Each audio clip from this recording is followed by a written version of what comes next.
आदेश में एकताना श्री शनिदेव मंदिर भवनाथ तलेटी गिरनार जूनागढ़ गुजरात। अष्टावक्र जी की गीता चल रही है।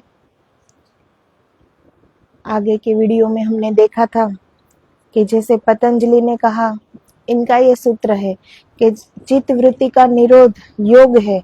यह योग की मान्य धारणा है कि जब तक चित्त वृत्तियों का निरोध न हो जाए तब तक व्यक्ति स्वयं को नहीं जान पाता। जब चित्त की सारी वृत्तियां शांत हो जाती है तो व्यक्ति अपने को जान पाता है। लेकिन अष्टावक्र जी का सूत्र इनसे बिल्कुल विरुद्ध है। अष्टावक्र जी कहते हैं, तू असंग है, क्रिया शून्य है, स्वयं प्रकाश है और निर्दोष है। तेरा बंधन यही है कि तू समाधि का अनुष्ठान करता है। समाधि का अनुष्ठान मतलब कि हम पूरी जिंदगी एक मुक्ति के लिए खोज में रहते हैं कि मोक्ष पाना है, मुक्त होना है। तो इसी खोज का हम अनुष्ठान करते हैं पूरी जिंदगी। लेकिन हम पहले से ही जो हमारा सत्य का जो स्वरूप है वो मुक्त ही है। लेकिन हम उस आत्म भाव में जिए तो हमें तुरंत पता चल जाता है कि हम मुक्त है, मोक्ष में ही जन्मे है, उसे खोजना नहीं है, वो तो है ही। लेकिन जिसे ये पता नहीं है वो पूरी जिंदगी मोक्ष को खोजता है। उनके लिए वो कितना कुछ करता है। कोई कहे ये करो, कोई कहे ये करो, सब कुछ करता जाता है और फिर उलझ जाता है। तो करना स्वयं को है तो स्वयं ही सोचे कि करना क्या है, कैसे जीना है। सबको पता है अंदर ही परमात्मा है, आत्मा परम मुक्त है। बंधन हमारे मन का है और कोई बंधन नहीं है। तो अष्टावक्र जी कहते हैं कि जैसे हमारे घर में अंधेरा है तो वो अंधेरों से हमें लड़ना नहीं है, उसे धक्का देकर बाहर नहीं निकालना है, लेकिन उस घर में, उस कमरे में प्रकाश कर दो। प्रकाश का होना अंधकार का ना होना बन जाएगा। तो वैसे ही बस हमारी समझ को, हमारे नजरिए का रूपांतरित करना है हमें कि आज तक हम जो मान रहे हैं, जो हमारी धारणाएं रही है, जो हमारी मान्यताएं रही है, उसे हम सत्य में देखें कि सत्य क्या है और उसे माने, उसे पहचाने। बस रूपांतरित करना है सोच को कि जैसे ज्ञान का सूरज आया कि अंधकार अपने आप चला जाता है, अज्ञान का अंधकार अपने आप चला जाता है। अंधेरा केवल प्रतीत होता है नहीं। प्रकाश के न होने का नाम अंधेरा है। अंधेरे की अपनी कोई सत्ता नहीं, अपना कोई वास्तविक अस्तित्व नहीं। तो तुम अंधेरे से मत लड़ने लगना। योग और अष्टावक्र जी की दृष्टि बड़ी विपरीत है। तो अष्टावक्र जी का मानना यही है कि जिसे मुक्त होना है वो इसी क्षण, इसी पल हो सकता है। अपनी सोच को रूपांतरित करते हुए कि बोध की तलवार उठा लो और अपना जो ये मैंपन है, अपनी जो ये मान्यता है, अपनी जो ये धारणा है, उसे काट दो कि मैं एक बोध हूं और कुछ भी नहीं। मैं एक साक्षी हूं, मैं एक दृष्टा हूं। अष्टावक्र जी कहते हैं, तू निर्दोष है, इसीलिए तू भूल कर भी यह मत समझना कि मैं पापी हूं। अष्टावक्र जी कहते हैं, जीवन में 6 लहरें हैं, षट उर्मियां, भूख, प्यास, शोक, मोह, जन्म, मरण। ये 6 तरंगे हैं। भूख प्यास शरीर की तरंगे हैं। अगर शरीर न हो तो न तो भूख होगी न प्यास होगी। ये शरीर की जरूरतें हैं। जब शरीर स्वस्थ होता है तो ज्यादा भूख लगती है, जब शरीर बीमार होता है तो ज्यादा भूख नहीं लगती। अगर शरीर को धूप में खड़ा करोगे तो ज्यादा प्यास लगेगी क्योंकि पसीना आ जाएगा। गर्मी में ज्यादा प्यास लगेगी, सर्दियों में कम प्यास लगेगी। ये शरीर की जरूरतें हैं, ये हमारी जरूरतें नहीं है, ये शरीर की जरूरतें हैं। तो ये 6 तरंगे हैं हमारे शरीर की। ये शरीर की तरंगे है, भूख प्यास शरीर की, शोक मोह मन की। तो ये शरीर को क्या चाहे, भूख और प्यास, ये उन्हीं की तरंग है। मन की तो बहुत है तरंगे है, हर पल एक नई तरंगे उठती रहती है। मोह की, शोक की, अपने मुताबिक कुछ हो तो हमें सुख होता है, अपनी इच्छा के अनुसार कुछ ना हुआ तो हमें दुख होता है। हर समय सुख और हर समय दुख। तो ये शोक और मोह ये मन की तरंगे हैं। भूख प्यास है वो शरीर की तरंगे है, पर हम शरीर भी नहीं है, हम मन भी नहीं है। कोई छूट जाता है तो दुख होता है क्योंकि मन पकड़ लेता है, राग बना लेता है। कोई मिल जाता प्रियजन तो सुख होता, कोई प्रियजन छूट जाता तो दुख होता, कोई अप्रियजन मिल जाता है तो दुख होता है, अप्रियजन छूट जाता है तो सुख होता है। लेकिन ये मन के खेल है, आसक्ति और विरक्ति के खेल है। तो कोई हमें जो प्रिय लगता है राग बन जाता है, उनसे हम बंध जाते हैं, आसक्ति हो जाती है, तो वो छूट जाते हैं तो हमें दुख होता है। अगर कोई प्रियजन मिल जाता है तो हमें सुख हो जाता है। तो कितनी छोटी हमारे सुख दुख की परिभाषा कितनी छोटी कर ली है हमने, कि हमारे मन के मुताबिक कुछ हो तो हमें सुख होता है, अगर हम जो इच्छा करें वो ना हो तो हमें दुख होता है। और तो कोई सुख और दुख का दूसरा कारण तो है ही नहीं। दुख सभी को यही है कि जो हमने चाहा वो हमें मिला नहीं, इसीलिए हमें दुख होता है। अगर वही मिल जाता तो सुख हो जाता। तो कितनी छोटी परिभाषा है हमारे सुख दुख की। तो इसी सुख दुख से परे होना है, ये समझना है, ये हमारी सोच को रूपांतरित करना है कि ये जो मन की तरंगे है, ये मन में ही सब सुख दुख शोक खुशी मोह आसक्ति राग ये सब मन की तरंगे हैं। तो मन वो हम नहीं है। आसक्ति और विरक्ति के खेल, आकर्षण और विकर्षण के खेल। जिस आदमी के भीतर मन न रहा उसके भीतर फिर कोई शोक नहीं, कोई मोह नहीं, ये तरंगे मन की है। और जन्म मरण तरंगे प्राण की है। जन्म होता श्वास के साथ, मृत्यु होती श्वास के विदा होने के साथ। इसीलिए जैसे ही बच्चा पैदा होता है डॉक्टर फिक्र करता है कि बच्चा जल्दी श्वास ले, रोए।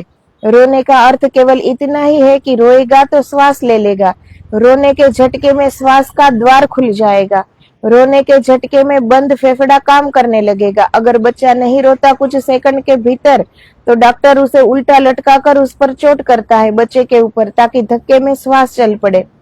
श्वास जन्म है, श्वास यानी प्राण की प्रक्रिया। जब आदमी मरता है तो श्वास समाप्त हो जाती है, प्राण की प्रक्रिया बंद हो गई। प्रतिपल यही हो रहा है। श्वास भीतर आती है तो जीवन भीतर आता है, श्वास बाहर जाती है तो जीवन बाहर जाता है। तो हमें इस मृत्यु का भी अनुभव है, पर इस तरह कभी हमने सोचा हो तो, अनुभव किया हो तो, इसके लिए एक एकाग्र मन चाहिए, ऐसी सोच चाहिए कि हम सोच सके कि अपने ही शरीर में क्या घटित हो रहा है। श्वास जब अंदर आई तो जीवन है, बाहर गई तो मृत्यु है। तो हर क्षण जीवन और मृत्यु चल ही रही है। प्रतिपल जन्म और मृत्यु घट रही है। हर आती श्वास जीवन है, हर जाती श्वास मौत है। तो मौत और जन्म तो प्रतिपल घट रहे हैं, ये प्राण की तरंगे है। अष्टावक्र जी कहते हैं ये षट उर्मियां है, तुम इन छहों के पार हो, इनके दृष्टा हो। इसीलिए बुद्ध भगवान ने तो श्वास पर ही सारी की सारी अपनी साधना की व्यवस्था खड़ी की। बुद्ध भगवान ने कहा एक ही काम पर्याप्त है कि तुम आती जाती श्वास को देखते रहो। क्या होगा आती जाती श्वास को देखने से? धीरे धीरे अगर तुम जाती श्वास को देखो कि श्वास बाहर गई, आती श्वास को देखो कि श्वास भीतर आई, तो बीच में तुम थोड़े समय ऐसे भी पाओगे जब श्वास स्थिर हो जाती है, न तो बाहर जाती है न भीतर आती। हर आती जाती श्वास के बीच में क्षण भर को अंतराल है, जब श्वास न चलती न हिलती न डुलती, बाहर जाती फिर क्षण भर को रुकती, फिर भीतर आती फिर क्षण भर को रुकती, फिर बाहर जाती। तो अंतराल तुम्हें दिखाई पड़ने लगेगा। उन्हीं अंतराल में तुम पाओगे कि तुम हो। श्वास का आना जाना तो प्राण का खेल है, और अगर तुम श्वास को देखने में समर्थ हो गए तो वह जो देखने वाला है वह श्वास से पृथक हो गया, वह श्वास से अलग हो गया। तो जो हम कहते हैं प्राण, तो वो भी हम नहीं है, शरीर भी हम नहीं है। शरीर की तरंगे है भूख प्यास, मन की तरंगे है शोक, मोह और ये जो जन्म मरण की तरंगे है वो प्राण की तरंगे है। तो जिसे ये अभ्यास होगा कि अपनी श्वास पर जिसका ध्यान एकाग्र रहता होगा उसे पता होगा आती श्वास जाती श्वास, और एक स्थिति ऐसी आ जाती है कि सब रुक जाता है। थोड़े अंतराल में ये सब घटित होता है कि न श्वास हिलती है, न डुलती है, न बाहर जाती है, न अंदर आती है। तो हम उसे देखते रहते। अगर हम उस श्वास को देखते रहते हैं तो इसका मतलब कि श्वास भी, प्राण भी हम नहीं है। हम साक्षी है, हम दृष्टा है, क्योंकि हम उसे देख रहे हैं। वो घटित हो रहा है, वो जो सांस आती है जाती है, हम उसे देख रहे हैं। तो हम प्राण से भी परे है। कोई ये कहे कि सांस सब कुछ श्वास ही है, कि श्वास के साथ हमारा जन्म होता है, श्वास समाप्त हो जाती है तो हमारी मृत्यु हो जाती है। तो नहीं, हम श्वास उस प्राण से भी परे है, वो भी हमारा स्वरूप नहीं है। अगर उसे देखने का अभ्यास करें तो पता चले शरीर हमारी बाहर की परिधि है, मन उसके भीतर की परिधि है, प्राण उसके और भी भीतर की परिधि है। तो ऐसा भी हो सकता है शरीर अपंग हो जाए, टूट फूट जाए तो भी आदमी जीता है। मन खंडित हो जाए, विक्षिप्त हो जाए, जड़ हो जाए तो भी आदमी जीता है। लेकिन बिना श्वास के आदमी नहीं जीता।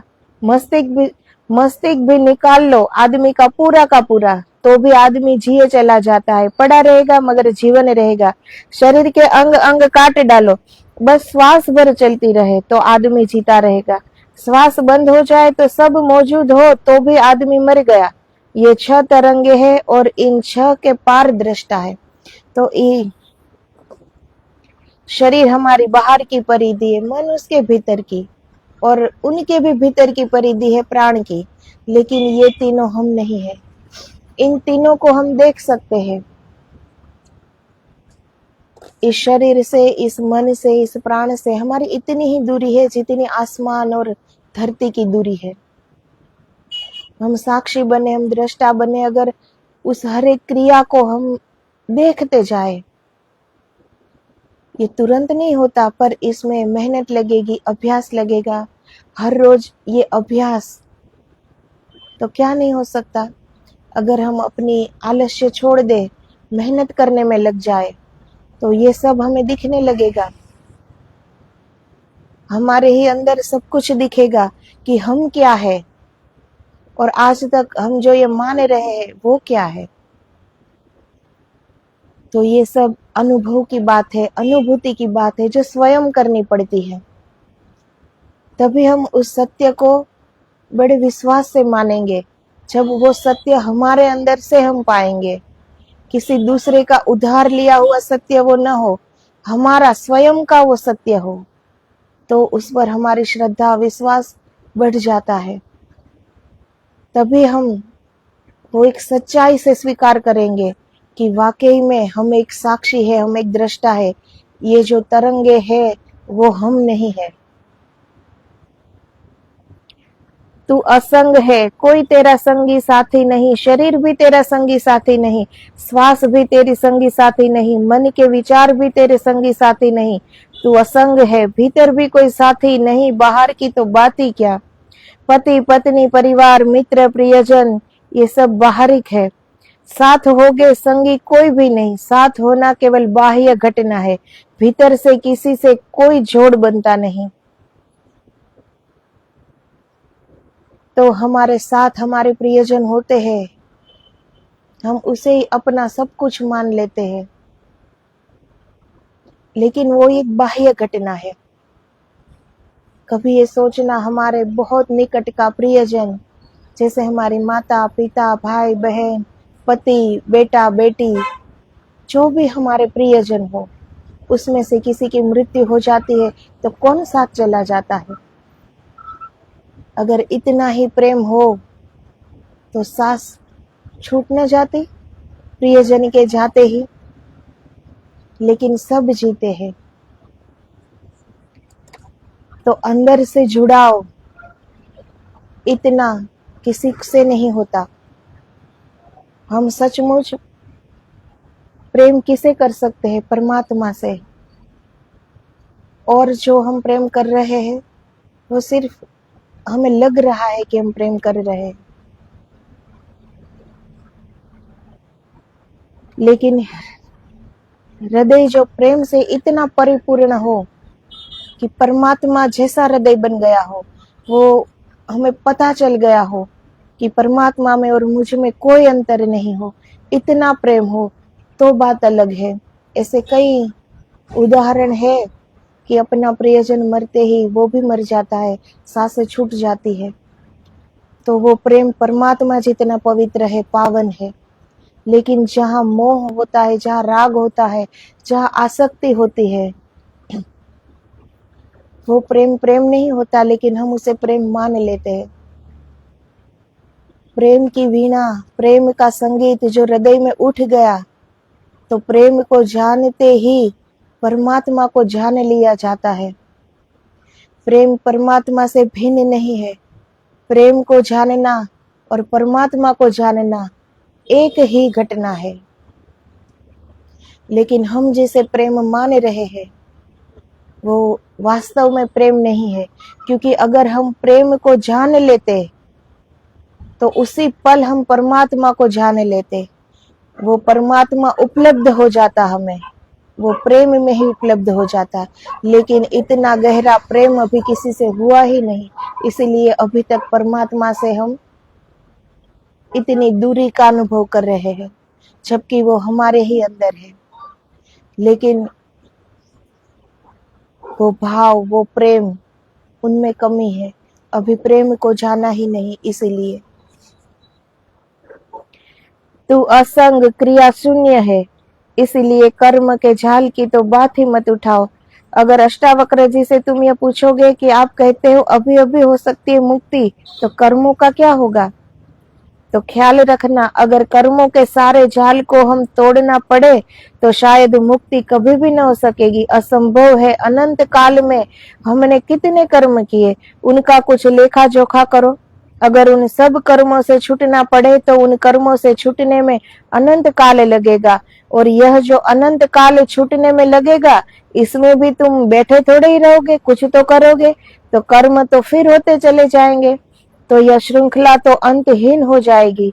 इस श्रृंखला की तो कभी कोई समाप्ति आने वाली नहीं, इसमें से कोई निष्कर्ष आने वाला नहीं। तो अगर हम ये कहें कि हमारे सारे कर्म समाप्त हो जाएंगे, हमारे सारे कर्म पूरे हो जाएंगे, तब हम परमात्मा को जान पाएंगे, तो किसका कर्म कब पूरा होता है? अनंत कालों से, अनंत अनंत जन्म लिए हैं हमने, कितने कर्म किए होंगे पूरे जन्म में, और अभी भी हम ये बात कहे कि अभी हमें ये कर्म काटने हैं, ये कर्म पूरे करने हैं, तो सिर्फ कर्म पूरे तो नहीं करते, और भी कर्म तो बंधते हैं। हम बैठे तो नहीं रहेंगे, कुछ तो कर्म करेंगे ही ना, शारीरिक, मानसिक। तो पहले के कर्म छोड़ने बैठे हैं, लेकिन अभी भी कुछ कर्म तो करते ही रहते हैं ना, तो ये कर्म तो फिर से लग जाएंगे। तो इससे छुटकारा कैसे मिलेगा? अगर कर्म से छूटना हो तो उनका एक ही रास्ता है कि साक्षी बन जाए। जैसे आत्मा वो मुक्त है हर बंधन से, हर कर्म से, तो आत्म भाव में जिए तो कर्म नहीं लगता कि हम कुछ नहीं कर रहे हैं, हम सिर्फ देख रहे हैं जो हो रहा है।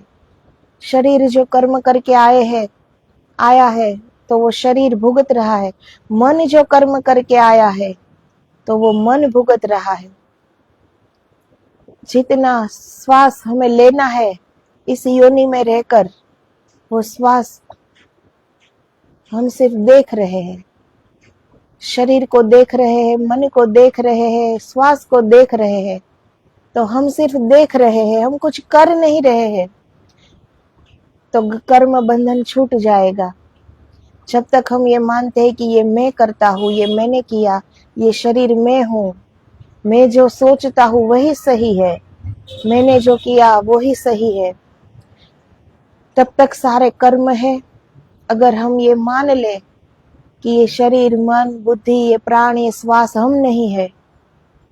तो जो ये कर्म करके आए हैं वो कट जाएंगे, धीरे धीरे ये पूरे हो जाएंगे और नए कर्म नहीं बंधेंगे, क्योंकि अब हम सिर्फ साक्षी है, दृष्टा है, सिर्फ देख रहे हैं, कुछ कर नहीं रहे। अष्टावक्र जी कहते हैं, अगर कर्मों से मुक्त होना पड़े फिर मुक्ति होती हो तो मुक्ति कभी होगी ही नहीं, लेकिन मुक्ति होती है। मुक्ति का होना इस बात का सबूत है कि आत्मा ने कर्म कभी किए ही नहीं।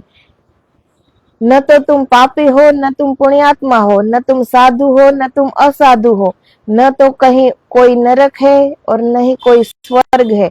तुमने कभी कुछ किया नहीं, तुमने सिर्फ सपने देखे, तुमने सिर्फ सोचा है, तुम भीतर सोए रहे, शरीर करता रहा।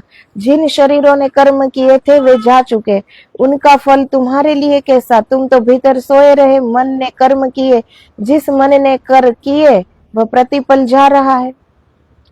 तो मन का कर्म मन भुगत रहा है, शरीर का कर्म शरीर भुगत रहा है, तो ये शरीर भी एक दिन चला जाएगा, मन भी चला जाएगा। जब हमारी मृत्यु होगी तो श्वास भी चली जाएगी।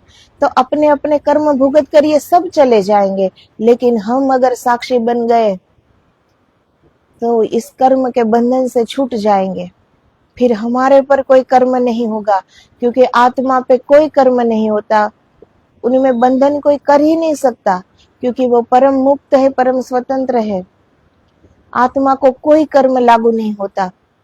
कर्म हम इस शरीर से करते हैं, मन से करते हैं, बुद्धि से करते हैं। तो जो भी अनंत कालों से हम इस पृथ्वी पर है, भिन्न भिन्न योनियों से गुजरते हुए न जाने कितने जन्म लेकर यहाँ तक पहुंचे हैं, तो कितने कर्म किए होंगे, असंख्य, अनगिनित, जिसकी गिनती हो ही नहीं सकती। तो वो सब कर्म हम कैसे छोड़ सकते हैं?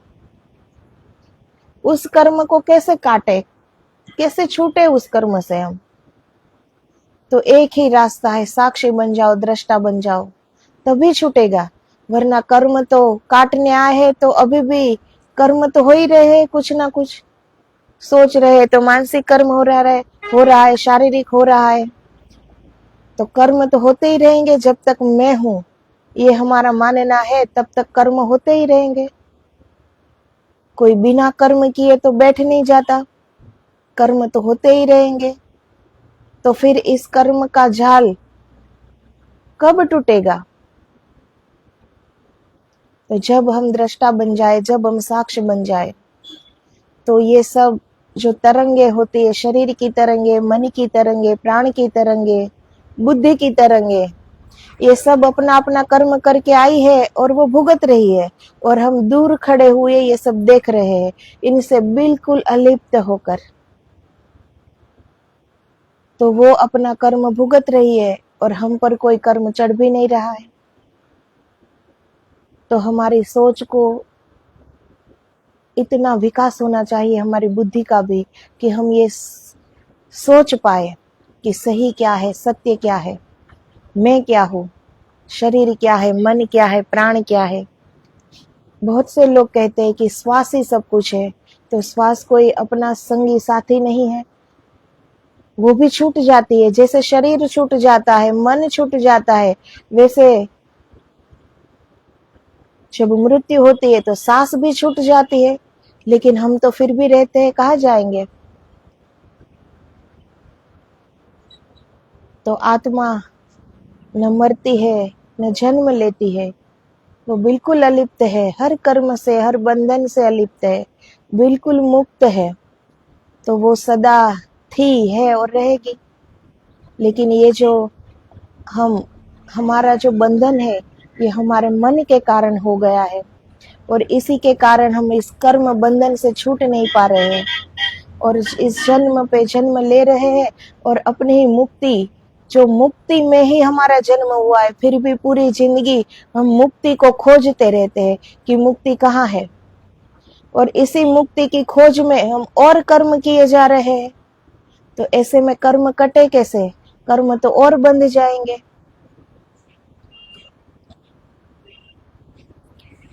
तू असंग, क्रिया शून्य, स्वयं प्रकाश और निर्दोष है। यह सुनी घोषणा तू निर्दोष है। जो कुछ तुम्हें सिखाया हो कि तुम निर्दोष हो, उनकी सिखावन ने बड़े खतरे किए। तुम्हें पापी बना दिया, तुम्हें हजार तरह की बातें सिखा दी कि तुम ऐसे बुरे हो। तुम में दीनता भर दी और अपराध का भाव भर दिया। तुम निर्दोष हो, निरपराधी हो। तेरे बंधन यही है कि तू समाधि का अनुष्ठान करता है। इस वचन की क्रांति तो देखो। तेरा बंधन यही है कि तू समाधि का अनुष्ठान करता है, कि तू आयोजन करता है कि समाधि कैसे फले, फूल कैसे लगे ध्यान के, मुक्ति कैसे हो, ये अनुष्ठान। तो ये समाधि का अनुष्ठान मतलब हम पूरी जिंदगी ये खोजते रहते हैं कि हमारे कर्म कैसे कटेंगे, हम मुक्त कैसे होंगे, हमें मोक्ष कैसे प्राप्त होगा, कहाँ से प्राप्त होगा। और बहुत से लोगों की बातें ऐसी होती है कि हम तुच्छ है, साधारण है, पापी है, इसीलिए तो जन्म हुआ है। तो हम दीनता से, हीनता से भर जाते हैं कि हाँ हम पापी है, हमसे क्या हो सकता है। तो इस परमपिता परमेश्वर पर ब्रह्म परमात्मा की बनाई हुई सृष्टि में क्या अपवित्र है, कौन पापी है। लेकिन जिसके पास सही समझ है वो सही कर्म करता है। जिनके पास समझ नहीं है कि क्या करना चाहिए, क्या नहीं करना चाहिए, वो अपने मन के तल पर जीकर वो अपने कर्म करता है। यहाँ पापी कोई नहीं है, यहाँ अपवित्र भी कोई नहीं है। ये परमात्मा की सृष्टि है। इतने पवित्र, इतने पावन एक ब्रह्म तत्व ने बिल्कुल अपने जैसी सृष्टि रची, बिल्कुल अपने जैसी एक आकृति बनाई। ये सारी जीव सृष्टि बिल्कुल अपने जैसी बनाई, लेकिन हम अपने मन के मुताबिक जी के इस कर्म बंधन में फंस गए। अच्छा बुरा कर्म करते रहे और इस कर्म बंधन में फंसते ही गए। तो कैसे निकल पाए इससे? तो सबसे पहले तो क्या करना चाहिए, क्या नहीं करना चाहिए, ये जानने के लिए हमारा विवेक जागृत होना चाहिए कि चलो अभी हम साक्षी न बन पाए, दृष्टा न बन पाए, लेकिन कम से कम हमसे कोई बुरा कर्म न हो, किसी का दिल हमसे दुखे ना, किसी के लिए हम बुरा सोचे नहीं, किसी की निंदा नहीं करें। हम किसी की निंदा करते हैं तो सामने वाले का क्या जाता है, ये हमारा ही कर्म बंधता है। सामने वाला तो जैसा है वैसा है, लेकिन हम ही उस कर्म बंधन में बंध जाते हैं सामने वाले की निंदा करके। तो जितने भी हमारे दोष है मन के, उसको पहले देखना चाहिए कि क्या क्या दोष है उनमें।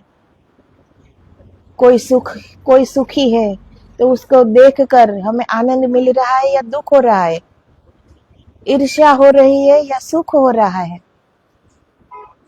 क्या है हम, कैसे है हम, ये खुद को नापना चाहिए कि कितने दोषों से भरे हुए हैं हम। अभी इतना विशाल हृदय है भी कि नहीं हमारे पास कि किसी की खुशी में खुश हो जाए, किसी के दुख में दुख हो जाए, दुखी हो जाए। लेकिन बनता बिल्कुल उल्टा है। कोई सुखी हो जाता है तो हमें दुख होता है कि ये सुखी है और हमारे पास इतने दुख है। तो अभी कितने दोष है हम में। तो स्वयं का जब हम अवलोकन करें, स्वयं का निरीक्षण करें, तो हमें पता चले, स्वयं को नापे कि हम कैसे हैं। लेकिन वो भी हम मान ही लेते हैं कि हम अच्छे ही हैं, हमारे जैसा कोई नहीं, हमारी कोई भूल होती ही नहीं, हमसे कोई भूल। इसीलिए हम अपना निरीक्षण नहीं कर पाते। कभी पता चले कि मुझसे भी भूल होती है, मुझ में भी दोष है, तो निरीक्षण होना कि और कितने दोष हैं। तो जब ये पता चले कि इतने दोष है तो इस सारे दोषों से मुक्त हो सकते हैं। मुक्ति की आकांक्षा सब कर रहे हैं, मुक्ति की खोज सब कर रहे हैं, लेकिन अपने ही स्वयं के मन के अंदर जो दोष है उनसे भी मुक्त हम नहीं हो पा रहे, तो वो मुक्ति तो बहुत दूर की बात है ना। तो सबसे पहले इनसे मुक्त होना है कि अगर कर्म करना इतना ही जरूरी है तो अच्छे कर्म करें, हमसे कोई बुरा कर्म न हो जाए। भुगतना हमें ही है, आज जो कुछ भी कर रहे हैं। बुरे कर्म करने वाले आज के जनरेशन, आज के युग में लोग क्या ज्यादातर ये सोचते हैं कि ये इतना बुरा कर रहा है तो ये तो सुखी है, इसे तो कोई सजा नहीं मिली, इसका मतलब है कि परमात्मा है ही नहीं, यहाँ न्याय मिलता ही नहीं। लेकिन ऐसा नहीं है। आज अगर वो बुरा कर्म कर रहा है तो उनका पहले का कोई पुण्य है जो आज वो खर्च कर रहा है, लेकिन वो जब उनका पुण्य खर्च हो जाएगा तो फिर अब की तो बार कोई अच्छा कर्म है नहीं पास में। जो बुरा करता है उनके साथ कभी अच्छा नहीं हो सकता। परमात्मा है, उनका न्याय भी है। ये कभी नहीं सोचना चाहिए कि ये इतना बुरा कर रहा है तो ये इतना सुखी क्यों है, ये उनका कर्म है। हमें नहीं पता कि वो कितना आगे के जन्म का कितना पुण्य अभी उनके पास है, इसीलिए अब अभी उसके साथ कुछ बुरा नहीं हो रहा है, तो इसका मतलब ये नहीं कि कभी नहीं होगा। तो सबसे पहले ये नहीं सोचना चाहिए, सबसे पहले स्वीकार तो करो कि परमात्मा है, उसकी मौजूदगी का स्वीकार जब हो जाए कि वो चारों तरफ वो मौजूद है तो अपने आप बुरे कर्म होने बंद हो जाएंगे। लेकिन हम ये ऊपर ऊपर से मानते हैं कि हाँ परमात्मा है, परमात्मा देख रहा है। अगर सच में हम मानते हैं कि परमात्मा देख रहा है, परमात्मा की मौजूदगी हर क्षण हर पल हर जगह पर है, तो कभी हम ना बुरा सोचेंगे ना बुरा करेंगे, कभी हम कर ही नहीं पाएंगे। किसी के सामने हम कुछ बुरा कृत्य करते हैं कि ये देख रहा है, तो वो हमें दिखता है कि कोई सामने खड़ा है तो हम बुरा कर्म न करें, लेकिन परमात्मा हमें दिख नहीं रहा। हमें नहीं दिख रहा इसका मतलब ये नहीं कि उनकी मौजूदगी नहीं है, उनकी मौजूदगी तो है ही, पर हम अभी वो पात्र नहीं बने कि उनको देख पाए। लेकिन उनको मान कर तो चल सकते हैं ना। ये सब जानते, हमारे ग्रंथ, हमारे शास्त्र, हमारे वेद, हमारे पुराण चीख चीख कर कह रहे हैं कि सिर्फ इस सृष्टि में, इस पूरे ब्रह्मांड में एक की ही सत्ता है, परमात्मा की ही, और वो ही हर जगह मौजूद है। उनकी मौजूदगी के अलावा किसी दूसरे का अस्तित्व ही नहीं है। तो हम ये मान कर तो चले कि वो हर जगह मौजूद है, तो अपने आप बुरे कर्म मिट जाएंगे, हम कर ही नहीं पाएंगे। हमारे अंदर परमात्मा है, सबको पता है कि हमारे ही अंदर है परमात्मा, आत्मा। तो अंदर उसकी मौजूदगी को मानो तो बुरा सोच भी नहीं पाएंगे कि वो देख रहा है, वो सुन रहा है। हर जगह उनकी मौजूदगी को मानो तो कुछ बुरा नहीं कर पाएंगे कि वो देख रहा है।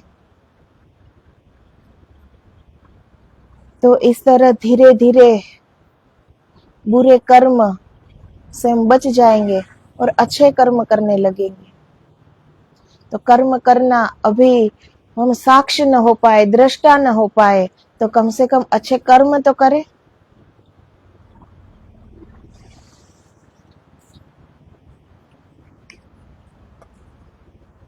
मुक्ति कैसे हो? ते बंध है समाधि अनुतिष्ठसी, यही तेरा बंधन है, उठा तलवार बोध की और काट दे। तो यहाँ तुम्हें साफ हो जाएगी दो बातें कि योग का एक मार्ग है और बोध का बिल्कुल दूसरा मार्ग है। बोध के मार्ग का प्राचीन नाम है सांख्य। सांख्य का अर्थ होता है बोध, योग का अर्थ होता है साधन, सांख्य का अर्थ होता है सिर्फ जगना है, बस कुछ करना नहीं है। योग का अर्थ होता है बहुत कुछ करना है, तब जागरण छूटेगा। योग में साधन है, सांख्य में सिर्फ साध्य है, मार्ग नहीं है, केवल मंजिल है। क्योंकि मंजिल से तुम कभी गए ही नहीं कहीं और, तुम अपने भीतर के मंदिर में ही बैठे हो। आना नहीं है वापस, इतना ही जानना है कि कभी गए ही नहीं। तो हमारी सोच को रूपांतरित करना है कि हम कभी गए ही नहीं, हम मुक्ति में ही जन्मे हैं। मुक्ति को खोजना कैसा?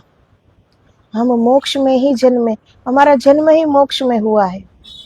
हमारा जो स्वरूप है वो मुक्त ही है, तो मुक्ति खोजनी कैसी?